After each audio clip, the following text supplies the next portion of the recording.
Ukraine সংকট সমাধানের আড়ালে নিজের স্বার্থ হাসিল করেছেন ডোনাল্ড ট্রাম্প। ভ্লাদিমির পুতিনের সাথে বৈঠকে দৃশ্যমান সাফল্য না আসার পর এই অভিযোগ তুলেছেন অনেক বিশ্লেষক। তারা বলছেন, যুদ্ধ বন্ধে অগ্রগতি না হলে কমেছে বাণিজ্যিক সম্পর্কের তিক্ততা, লাভবান হচ্ছেন পুতিনও। বলা হচ্ছে, বিশ্বের সবচেয়ে প্রভাবশালী রাষ্ট্রপ্রধানের সাথে বৈঠকের মাধ্যমে একঘরে অবস্থা থেকে তার আন্তর্জাতিক মঞ্চে ফেরার পথ সুগম হলো। জেনেক্সে শিফট করো, লাইফকে লিফট করো। ইউক্রেন ইস্যুতে যুক্তরাষ্ট্রের প্রেসিডেন্ট ডোনাল্ড ট্রাম্প ও রুশ প্রেসিডেন্ট ভ্লাদিমির পুতিনের আলোচিত বৈঠক। প্রভাবশালী দুই রাষ্ট্রপ্রধানের শুক্রবারে দীর্ঘ ৩ ঘণ্টার আলোচনায় ৩.৫ বছরের যুদ্ধ বন্ধে কতটা অগ্রগতি হয়েছে।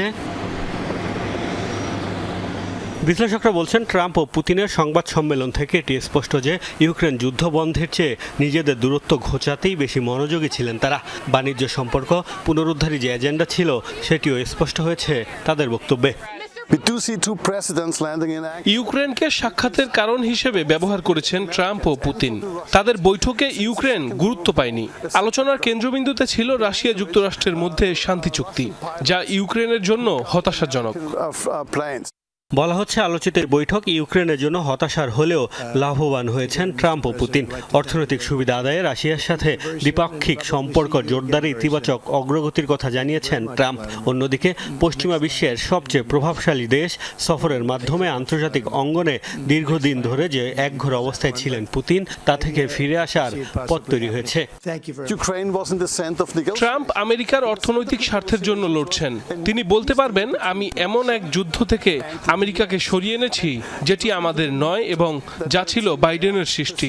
এ বিষয়ে পুতিনও তাকে সমর্থন করেছে, আর পুতিনও যা চেয়েছেন তাই পেয়েছেন।